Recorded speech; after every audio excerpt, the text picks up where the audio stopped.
بسم اللہ سوال تحریر فرمایا ہے کہ تبدیلی قبلہ کا واقعہ تفصیل سے بیان کر دیں، اور کس طرح دوران نماز حضور صلی اللہ علیہ وسلم اور تمام صحابہ رضی اللہ عنہ نے قبلے کو تبدیل کیا تھا۔ دیکھیے، اختلاف اس میں ہے کہ رسول اللہ صلی اللہ علیہ وسلم جب بیت اللہ میں تھے ہجرت سے پہلے تو کدھر منہ کر کے نماز پڑھتے تھے۔ اکثر حضرات کا خیال یہ ہے کہ رسول اللہ صلی اللہ علیہ وسلم بیت اللہ میں اس طرح کھڑے ہوتے تھے کہ حجر اسود اور بیت اللہ دونوں ایک ہی لائن میں آ جاتے تھے۔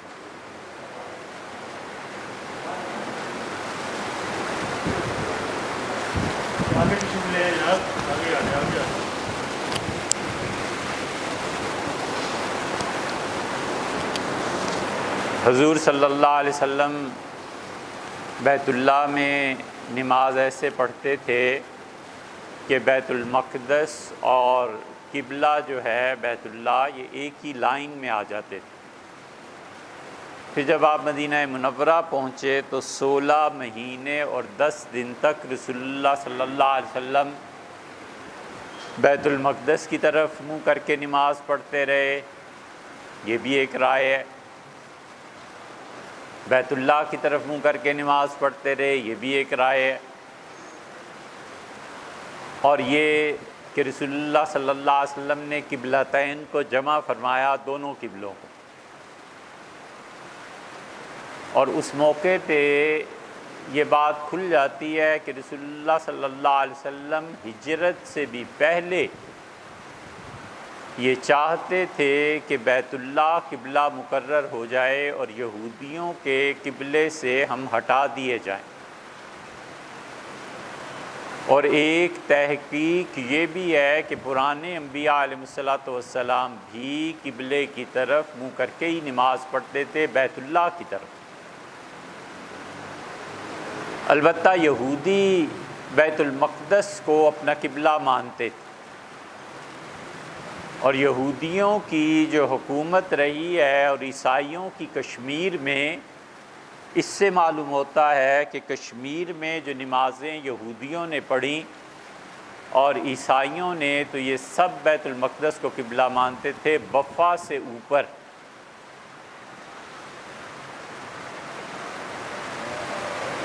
بٹاگرام، مانسیرا، اوپر چلے جائیں ان علاقوں میں تو وہاں یہودیوں کی قبریں ہیں۔ وہ قبریں اب تک بیت المقدس کے رخ پہ ہیں، اور عیسائیوں نے کسی زمانے میں کشمیر میں حکومت کی ہے، اور کشمیر میں انہوں نے انجیل کو مکمل طور پر نافذ کر دیا تھا۔ یہ بات ہماری کتابوں میں بھی ملے گی، اور زیادہ اس کا حوالہ چاہیے ہو تو اہل تشیع کی کتاب اصول کافی اور کافی، اس میں روایات مل جائیں گی۔ پھر رسول اللہ صلی اللہ علیہ وسلم سے بھی پہلے، ہجرت سے پہلے، ایک صحابی رضی اللہ عنہ کا انتقال ہوا، اور صحابہ رضی اللہ عنہ کے دل اتنے پاک تھے کہ انہوں نے اپنی وصیت میں یہ کہا کہ مجھے بیت المقدس کی بجائے بیت اللہ کی طرف میرا منہ رکھا جائے قبر میں، اور اس طرف سمت کر کے مجھے دفن کیا جائے۔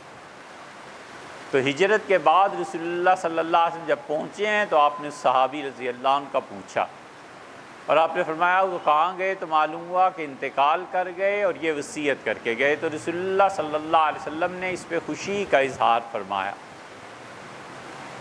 پھر آپ کا اپنا طبعی رجحان بھی یہی تھا کہ بیت المقدس کی بجائے بیت اللہ کی طرف منہ کر کے نماز پڑھیں۔ چنانچہ قرآن کہتا ہے کہ قد نرا تقلب وجہک فی السماء، ہم بار بار نماز کی حالت میں جو آپ آسمان کو دیکھتے تھے کہ وہی آ جائے اور بیت اللہ میرا قبلہ مقرر کر لیا جائے، ہم دیکھ رہے تھے، ہم دیکھ چکے اس بات کو۔ فَلَنُوَلِّيَنَّكَ قِبْلَةً تَرْضَاهَا، اور ہم اس کو قبلہ بنا دیتے ہیں جس سے آپ خوش ہیں۔ حضرت عائشہ رضی اللہ عنہ کہتی ہیں میں نے جب یہ آیت سنی تو میں نے رسول اللہ صلی اللہ علیہ وسلم سے کہا کہ اللہ کو آپ کی خوشی کا کتنا خیال رہتا ہے، اور حضور صلی اللہ علیہ وسلم کا یقیناً یہ مقام بھی تھا۔ تو ہوا یہ کہ بشر ابن برا رضی اللہ عنہ کا ہو گیا انتقال، تو آپ ان کی تعزیت کے لیے تشریف لے گئے۔ تو جب ان کے گھر گئے تو انہوں نے کہا اللہ کے رسول آپ آئے ہی ہیں تو کھانا بھی یہیں کھا لیں۔ تو آپ نے فرمایا میں عصر کی نماز پڑھ لوں۔ عصر کی نماز آپ پڑھا رہے تھے، اور جس جگہ پہ آپ پڑھا رہے تھے وہاں مقام کے اعتبار سے قبلہ ادھر ہے ہمارا، تو بیت المقدس بالکل ادھر تھا، ایک کی طرف منہ اور دوسرے کی طرف پشت ہوتی تھی، اور 2 رکعتیں رسول اللہ صلی اللہ علیہ وسلم عصر کی پڑھا چکے، اور عصر کی تیسری رکعت کے لیے آپ کھڑے ہو رہے تھے اور وہی نازل ہو گئی، اور اللہ نے کہا کہ آپ اپنے چہرے ول وجہ کا شطر المسجد الحرام، آپ اپنے چہرہ مبارک کو مسجد حرام کی طرف پھیر لیجئے۔ چنانچہ رسول اللہ صلی اللہ علیہ وسلم نے یہ آیت پڑھی، صحابہ رضی اللہ عنہ کی صفیں جو تھیں وہ تو صرف پلٹے ایڑیوں سے، اور جدھر ان کا چہرہ تھا ادھر پشت کر لی اور پشت کی بجائے چہرہ ہو گیا، اور رسول اللہ صلی اللہ علیہ وسلم گھوم کے آئے ہیں پورا، اور نصف دائرہ قطع کر کے پھر آ کر کھڑے ہوئے ہیں، اور پھر باقی 2 رکعتیں پڑھائی۔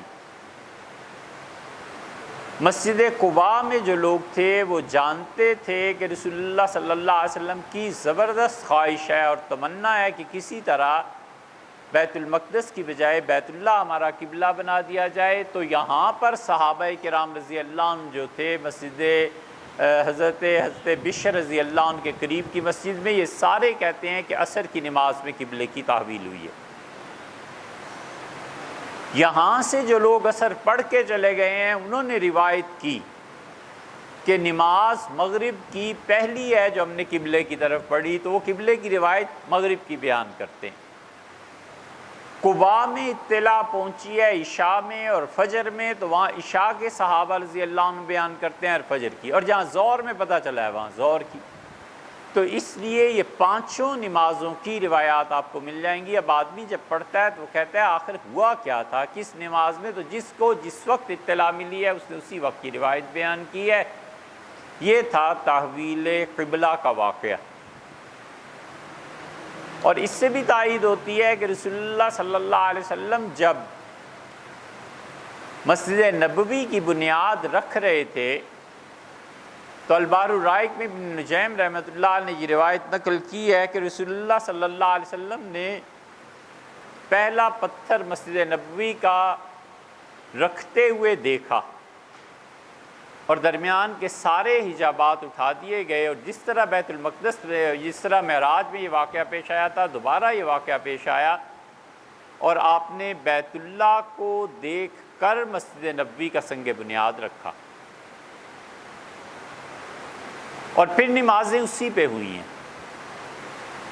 اور مسجد نبوی یہ تو بالکل آغاز میں بنائی گئی ہے، اس لیے جو حضرات یہ رائے رکھتے ہیں کہ قبلے کی تحویل آتے ہی ہو گئی تھی، ان کی بہت مضبوط دلیل ہے یہ، وہ کہتے ہیں کہ رسول اللہ صلی اللہ علیہ وسلم نے مسجد نبوی اور مسجد قباء دونوں کو بیت اللہ کی سمت پہ ہی بنایا تھا، اس کا مطلب ہے آتے ہی تحویل ہو گئی۔ پھر اسی طرح اب اس جدید دور میں جب مسجد نبوی کا اور بیت اللہ کا قبلے کی پیمائش کی گئی ہے تو 2 ڈگری کا فرق نکلا ہے۔ یہ 2 ڈگری کا فرق نکلنا اس بات کی دلیل ہے کہ رسول اللہ صلی اللہ علیہ وسلم نے جان بوجھ کے بالکل ایگزیکٹلی قبلہ وہ متعین نہیں فرمایا، بلکہ جہت مقرر کر دی کہ بس ادھر منہ کر کے نماز پڑھ لیا کرو۔ یہ نہیں ہے کہ نمازی کے ناک اور ماتھے سے ایک لائن نکلے اور بیت اللہ کو درمیان سے کراس کر کے جائے، اور یہ بہت بڑی دلیل ہے حنفی فقہا کی۔ وہ کہتے ہیں کہ اگر کسی آدمی نے قبلہ رخ سے 45 ڈگری 45 ڈگری ادھر نماز پڑھی یا ادھر نماز پڑھی، نماز ہو،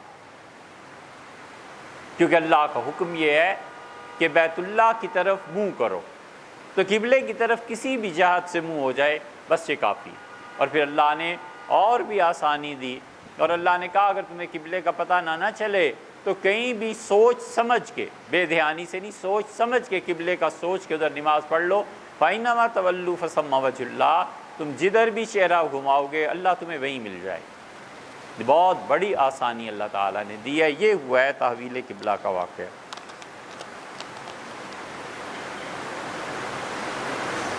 حضرت علی حجویری رحمۃ اللہ علیہ کو داتا کہنا درست ہے یا نہیں؟ کل کو آپ کہیں گے سیدنا علی رضی اللہ عنہ کو مشکل کشا کہنا درست ہے یا نہیں؟ پھر آپ کہیں گے کہ حضرت معین الدین چشتی رحمۃ اللہ علیہ کو دستگیر کہنا درست ہے یا نہیں؟ آپ خود سوچیں یہ چیزیں ہیں کیا؟ مرنا ہے اور اللہ کو جواب دینا ہے، اور اس سے بالا تر ہو کے کہ ہمارا کس فرقے سے تعلق ہے، جو اب تک علم ہے صاف بات آپ سے کہہ دیتے ہیں۔ آپ کا کوئی بھی فرقہ ہے، ہمیں اس سے کوئی بحث نہیں۔ آپ سوچیں سیدنا علی رضی اللہ عنہ کو مشکل کشا کیوں کہتے ہیں؟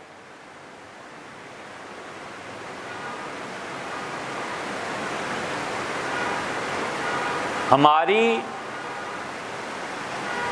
جتنے فرقے ہیں، دیوبندی، بریلوی، اہل حدیث، ان تینوں کی اسناد حدیث کی حضرت شاہ عبدالعزیز اور شاہ ولی اللہ تک پہنچتی ہیں، اور ان میں سے کتنے ایسے ہیں جنہوں نے تحفہ اثنا عشریہ کا مطالعہ کیا۔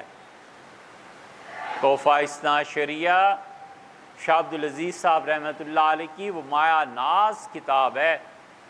یہ تو شاہ صاحب کو ہوش آ گیا لکھتے ہوئے۔ نواب قمر النساء ماموزاد بھائی تھے حضرت شاہ ولی اللہ محدث دہلوی رحمۃ اللہ علیہ کے۔ یہ شاہ عبدالعزیز صاحب رحمۃ اللہ علیہ کے ہوں گے۔ حضرت نے بڑی محنت سے اپنے اس شاگرد کو پڑھایا، سلوک طے کروایا، مراقبات کروائے، خلافت دی، اور وہ دلی سے فارغ ہو کے سونی پت گئے۔ ایک پانی پت ہے، ایک سونی پت ہے۔ سونی پت کے نواب تھے اور شیعہ ہو گئے۔ جب اہل سنہ کا مسلک انہوں نے چھوڑا، اب بھی میں نے سنا ہے کہ نواب صاحب کی اولاد ملتان کے قریب کہیں رہتی ہے اور سب شیعہ ہیں۔ شیعت کا اتنا نفوذ تھا اور شیعت کا اتنا بڑا حملہ تھا یہ سب کانٹیننٹ پہ کہ پورا بر صغیر شیعہ ہو جاتا۔ گولکنڈہ شیعہ ہو گئے، بیجاپور شیعہ ہو گیا، احمد آباد ریاست شیعہ ہو گئی، اودھ پورا شیعہ ہو گیا، اور قریب تھا کہ لکھنؤ کے بعد اب باری آ جاتی دلی کی۔ یہ تو اللہ ٹھنڈی رکھے ہڈیاں سلطان اورنگزیب رحمۃ اللہ علیہ کی، اور خدا اس کی نور سے قبر بھر دے۔ یہ اس آدمی کو ہوش آئی، اس نے کہا فو، یہ ایران کے انقلاب نے ہمیں اپنی لپیٹ میں لے لیا ہے، اور یہ تو مغلوں کی سلطنت ساری شیعہ کے ہاں جاتی رہے گی۔ اتنے سمجھدار آدمی کا بیٹا اعظم اورنگزیب جب حکومت میں آیا تو وہ بھی شیعہ ہو گیا۔ یہ کوئی معمولی سی چیزیں نہیں تھیں۔ حضرت شاہ ولی اللہ رحمۃ اللہ علیہ کے جب خاندان پہ آئی ہے نا آفت، تو شاہ عبدالعزیز صاحب رحمۃ اللہ نے تحفہ اثنا عشریہ میں لکھا ہے کہ دلی میں کوئی گھر ایسا نہیں رہا جہاں اہل سنہ میں سے ایک نہ ایک ان کا بچہ شیعہ نہ ہو گیا ہو۔ 10 آدمی ہیں تو 9 سنی ہیں، ایک شیعہ ہو گیا۔ اس لیے کہ اس وقت مذہب موضوع تھا، لوگ سوچتے تھے مر کے اللہ کو کس کے سامنے جانا ہے، کس چیز پہ جواب دینا ہے۔ اہل سنہ کا عقیدہ کیا ہے، شیعہ کا عقیدہ کیا ہے، بوہریوں کا عقیدہ کیا ہے، کرامتیوں کا عقیدہ کیا ہے، میں خدا کے سامنے کس عقیدے کے ساتھ پیش ہوں گا۔ اس پہ ازالت الخفا عن خلافت الخلفاء حضرت شاہ ولی اللہ صاحب رحمۃ اللہ علیہ لکھی، کیونکہ سب سے زیادہ اعتراض سیدنا ابو بکر رضی اللہ عنہ کی خلافت پہ تھا، پھر عمر کی رضی اللہ عنہ کی خلافت پہ تھا۔ حضرت نے لکھی 4 جلدیں،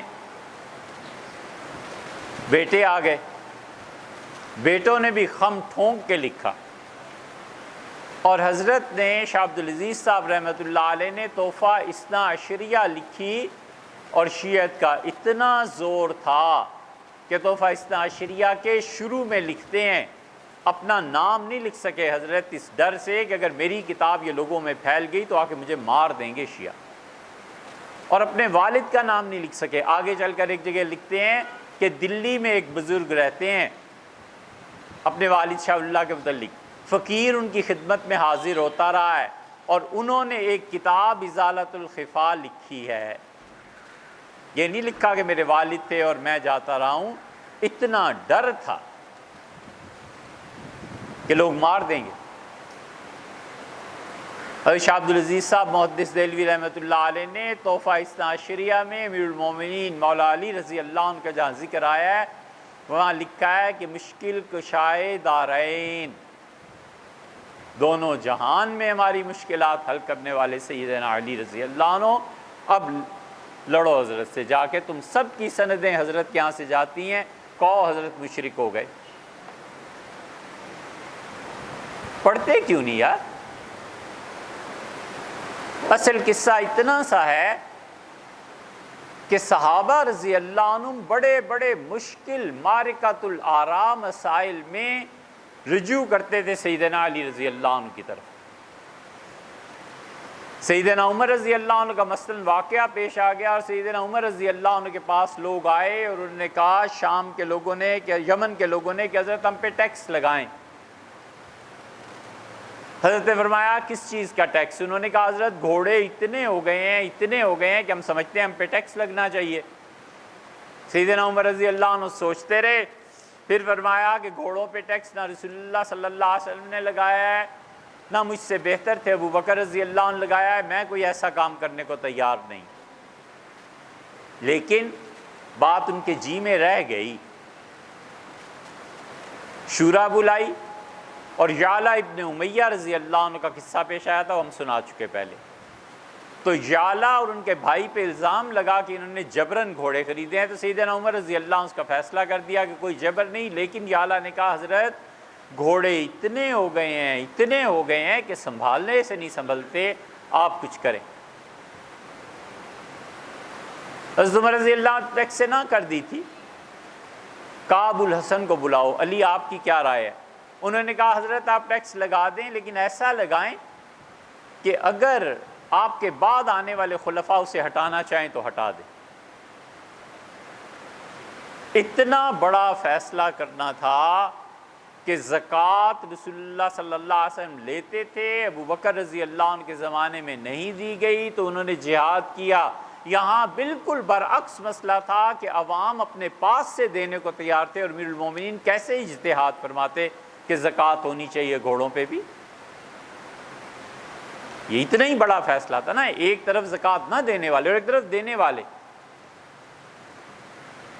یہ وہ بڑا اجتہاد ہے جو حضرت عمر رضی اللہ عنہ نے کیا، اور اسلامی قانون انہوں نے بنایا سیدنا علی رضی اللہ عنہ کی رائے پہ۔ علی رضی اللہ عنہ جتنے مشکل اور معرکۃ الآراء مسائل میں سامنے آتے رہے، لوگوں نے کہنا شروع کیا کہ حلال المعاقد، نکاح کو کیا کہتے ہیں؟ ممکن ہے دوسرے ہی ہو جائے، عقد عربی میں کہتے ہیں عقدہ، گرہ لگانا۔ اللہ کہتا ہے بیدہ عقدۃ النکاح، اور طلاق کا حق اسے حاصل ہے جس کے ہاتھ میں گرہ ہے نکاح کی۔ حلال المعاقد، اور حلہ عربی میں کہتے ہیں کسی مقام پہ پہنچ کے قیام کرنا، کسی چیز کو حل کر دینا۔ سیدنا علی رضی اللہ عنہ کہتے تھے حلال المعاقد، بڑی بڑی مشکل گرہیں علی کھول دیتے ہیں، بڑے بڑے مشکل پیچیدہ مسائل کو علی یوں حل کرتے ہیں۔ سیدنا علی رضی اللہ عنہ نے رسول اللہ صلی اللہ علیہ وسلم کی زندگی میں اجتہاد کیا ہے۔ یمن میں آئے تو رسول اللہ صلی اللہ علیہ وسلم کا اللہ کے رسول میں نے فیصلہ کیا ہے مقدمے کا، اور ہوا گیا تھا ایک آدمی نے شیر کو چھوڑا، دوسرا آدمی شیر کو دیکھ کے بھاگا اور کنویں میں جا گرا، تیسرا گیا دوسرے کو بچانے، وہ بھی کنویں میں جا گرا۔ اس شیر والے نے دیکھا کیا ہو رہا ہے، جلدی میں تھا، بھاگا، جو ہی تو ہڑبڑ مچی ہوئی تھی، یہ بھی ایک کے بعد ایک 8 یا 9 آدمی کنویں میں گر گئے. اب قاتل کون ہے اور دیت کتنی تقسیم ہوگی؟ یہ سیدنا علی رضی اللہ عنہ کو یمن میں پیش آ گیا تھا واقعہ. آئے رسول اللہ صلی اللہ علیہ وسلم مقام ابراہیم پہ تشریف فرماتے آئے اور بڑے خوشی سے سنا. کہا اللہ کے رسول ایسا فیصلہ کیا. آپ نے ہاتھ اٹھایا اور علی رضی اللہ عنہ کی کمر پہ مارا اور آپ نے کہا علی ویل ڈن، زبردست، اللہ راضی، اللہ خوش ہو گیا تیرے فیصلے. یہ جب حلال المعاقد فارسی میں منتقل ہوا ہے نا تو اس کا ترجمہ ہوا عربی میں مشکل کشا، فارسی میں. یہ مشکل کشا جب انڈیا میں آیا ہے تو یہاں بارشوں اور اولاد کے ساتھ مل گیا. کنورژن دیکھا ہے، کہاں حلال المعاقد، کہاں پرشین میں آ کے مشکل کشا اور کہاں ہندوستان میں آ کے سیدنا علی رضی اللہ عنہ اولاد دینے لگے اور مشکلات اور مصائب حل کرنے لگے. یہ اس لیے ایک مثال دی ہے کہ آپ سمجھیے اس بات کو کہ الفاظ اپنے حقیقی معنی سے نکل کے مجازی معنی میں چلے جاتے ہیں. خدا کا لفظ کوئی اللہ کے لیے تھوڑا ہی ہے. پرشین میں، فارسی میں دے خدا، گاؤں کے چودھری کو کہتے ہیں دے خدا. علامہ نے کہا ہے نا کیا کمال کی بات کی ہے، دے خدایا یہ زمین تیری نہیں تیری نہیں، اے گاؤں کے نمبردار یہ زمین تیری نہیں تیری نہیں، تیرے آبا کی نہیں تیری نہیں تیری، یہ زمین تیرے باپ دادے کی بھی نہیں، یہ زمین اللہ کی ہے. کہ جتنا سرمایہ دارانہ اور جاگیردارانہ نظام ہے نا، ہم ہٹے ذرا لائن سے، یہ جتنے زمینوں کے لینڈ لارڈز ہیں نا، یہ اب پتہ چلے گا. اب آیا ہے نا چائنا، اب آئیں گے نا چائنیز، جب چھا جائیں گے. جنہوں نے یہ فیصلے کیے ہیں ان کے فیصلوں کو آئندہ آنے والی نسلیں روئیں گی. انہیں عقل نہیں ہے، انہیں سمجھ نہیں ہے. سی پیک پہ اتنا اچھل کے باتیں ہو رہی ہیں. یہ چائنیز سارے آئیں گے، چھا جائیں گے، اور اللہ نہ کرے آج یہ قبولیت ہی کی کوئی گھڑی ہو کہ خدا نہ کرے اس کے بعد دور آئے گا جب وہ کہیں گے کہ تمہیں تمہاری زمین سے اسلام کے مطابق عشر دینا ہے. شریعت کا قانون ہے، چھٹی کرو زمین سے. کیا عشر اور کیا اسلام؟ ہم کمیونسٹ ہیں اور یہاں کمیونزم چلے گا. اور بڑے آرام سے وہ کہیں گے کہ 1 ایکڑ سے 1 مربع سے آپ 10 لاکھ کما لیتے ہیں، لو یہ لو کروڑ روپیہ مجھے میرے حوالے کرو. اور بڑے بڑے نرخ پہ زمینیں بکیں گی اور یہ زمینیں چائنا کے قبضے میں جائیں گی. جب زمینیں بکیں گی تو مزارعت کا نظام ٹوٹے گا، مزاروں کا نظام ٹوٹے گا تو ڈیموکریسی ٹوٹے گی اور پھر حکومت ان کی ہوگی جو کرنا چاہیں. یہ نوشتہ دیوار ہے، یہ سامنے لکھا ہوا ہے، آپ پڑھتے کیوں نہیں؟ یہ ہونا ہے. اس لیے جو لوگ دین کی فکر نہیں کر رہے نا، یہ اپنے نسلوں کے لیے کانٹے بو رہے ہیں کہ ان نسلوں میں دین کا کیا ہوگا. تو سیدنا علی رضی اللہ عنہ حلال المعاقد، فارسی میں خدا کہتے ہیں بڑے کو. سب سے پہلے قرآن پاک کا فارسی ترجمہ سلمان فارسی رضی اللہ عنہ نے کیا اور انہوں نے بسم اللہ الرحمن الرحیم کا ترجمہ اور الحمدللہ رب العالمین کا ترجمہ کرتے ہوئے اللہ کے لیے خدا کا لفظ استعمال کیا. یہ خدا کا لفظ جو استعمال ہوا ہے نا، یہ پرشین میں تو انسانوں کے لیے، لیکن چل پڑا. بالکل اسی طرح یہ داتا کا لفظ، داتا اردو زبان میں خدا کے لیے بھی استعمال ہوتا ہے، داتا ہندی زبان میں پروردگار کے لیے بھی استعمال ہوتا ہے، داتا ہندی زبان میں پالنے والے کے لیے، داتا ہندی زبان میں باپ دادا پردادا کے لیے. اس لیے اگر کوئی آدمی استعمال کرتا ہے تو ہم نہیں کہہ سکتے کہ اس نے شرک کیا ہے. اور کوئی آدمی احتیاط کی وجہ سے نہیں استعمال کرتا تو اسے برا بھی نہیں کہتا. یہ وہ مقام ہے جو تقویٰ کا ہو جاتا ہے. اور ایک آدمی اپنے آپ کو کسی ایسے لفظ سے بچانا چاہتا ہے، بسم اللہ بچائے، ہم نے کون سا روکا، لیکن جو کرتا ہے یار اسے یہ نہ کہو کہ یہ کافر مشرک ہو گیا۔ حد شاہی یہ سزا میں عقوبت کے واسطے، آخر گناہ گار ہوں، کافر نہیں ہوں۔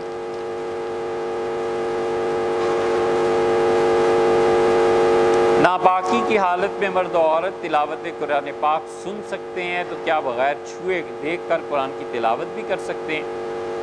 ناپاکی کی حالت میں قرآن کریم کو چھونا جائز ہی نہیں ہے۔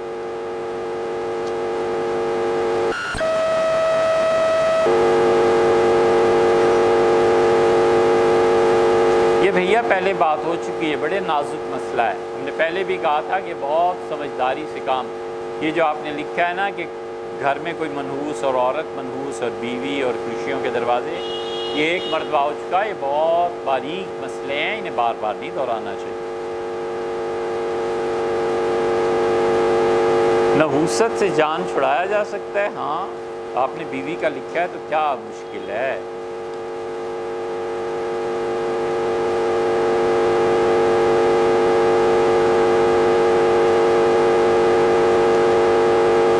اللہ کن انسانوں کو نبوت عطا کرتا ہے؟ کس کا سوال ہے؟ وہ کہتے ہیں نہیں، اس اسلام کا کافر ہوں، تعصب کی وجہ سے شیعہ دیوبندی بریلوی، کیا مطلب؟ سوال کی ہمیں سمجھ نہیں آئی بھیا۔ اور یہ سوال کیا ہے کہ اللہ کن انسانوں کو نبوت عطا کرتا ہے؟ اللہ دے چکا جن کو اس سے نبوت دینی۔ اب اس کا مسئلہ ہی کیا ہے؟ یا تو خدا نے کوئی نئی نبوت دینی ہو تو کوئی بات کرے، جب اور ہمارا آپ کا تو مسئلہ نہیں ہے، تو مسئلہ اللہ تعالیٰ کا ہے۔ اللہ نے قرآن میں فرمایا اللہ یجتبی الیہ من یشاء ویہدی الیہ من ینیب، اللہ جس کو چاہتا ہے چن لیتا ہے۔ یہ اجتباء ہے نبوت، نبوت خالصتاً ہم اہل سنہ کا یہ عقیدہ ہے کہ کسی بھی شخص کی نبوت خالص اللہ کا اپنا انتخاب ہے، اور اس انتخاب کی کوئی علت کوئی وجہ اللہ ہی جانتا ہے، ہم نہیں جانتے۔ اصولی طور پہ یہ بات سمجھنی چاہیے کہ اللہ کے فضل کی کوئی علت نہیں ہوتی۔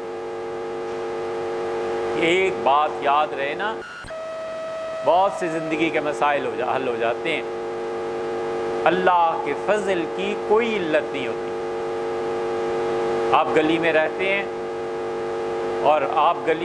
ہیں اور مکان اپنا نہیں ہے، اور اسی گلی میں ریڑھی پہ جو آدمی سبزی لگاتا ہے وہ اپنا مکان بنا لیتا ہے۔ آپ کہتے ہیں یار پتہ نہیں اس کے پاس کہاں سے پیسہ ہے، یہ اللہ کا فضل ہے، اس کو کوئی علت تھوڑا ہی ہے۔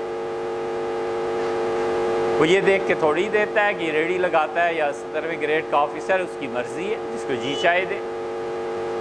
اللہ کا فضل کسی علت کا محتاج نہیں ہوتا۔ جس علت سے وہ دیتا ہے انسانی دماغ وہاں تک پہنچ نہیں سکتا۔ بادشاہ نے کیوں مہربانی کی؟ شہنشاہ نے کیوں دے دیا؟ نبوت حضرت موسیٰ علیہ السلام کو کیوں دے دی؟ اتنی شاندار نبوت انہی کے بھائی ہارون علیہ السلام کو کیوں نہیں ملی؟ ایسی شاندار، اللہ کی مرضی ہے۔ آپ اندازہ کریں، اتنی ادب کی جگہ ہے کہ اللہ کہتا ہے ما زاغ البصر وما طغى، اور حضور صلی اللہ علیہ وسلم کی نگاہ نہیں ہٹ سکی اپنی راستے سے۔ آپ کبھی غور کیجئے گا، لوگوں کی چال ہوتی ہے اور پولیس والوں کی بھی چال ہوتی ہے۔ یہ پولیس والے جب چل رہے ہوتے ہیں نا، ادھر دیکھیں گے ادھر دیکھیں گے، سارا تک ٹھوکر بھی لگ جائے تو پھر دیکھ کے پتھر کو پھر ادھر ادھر دیکھیں گے، سارے جہان سے باخبر، اپنے جہاں سے بے خبر۔ سارے شہر کے مجرم ان کی فنگر ٹپس پہ، اور خود مالک کے ہاں کتنے بڑے مجرم ہیں یہ بے خبری ہے۔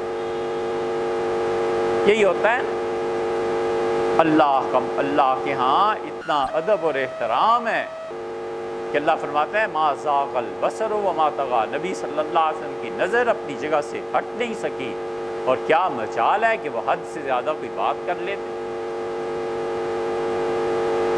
اور حضور اقدس صلی اللہ علیہ وسلم نے اونچی اونچی آواز سنی، اور آپ نے آہستہ سے جبریل سے کہا کہ یہ کون ہے؟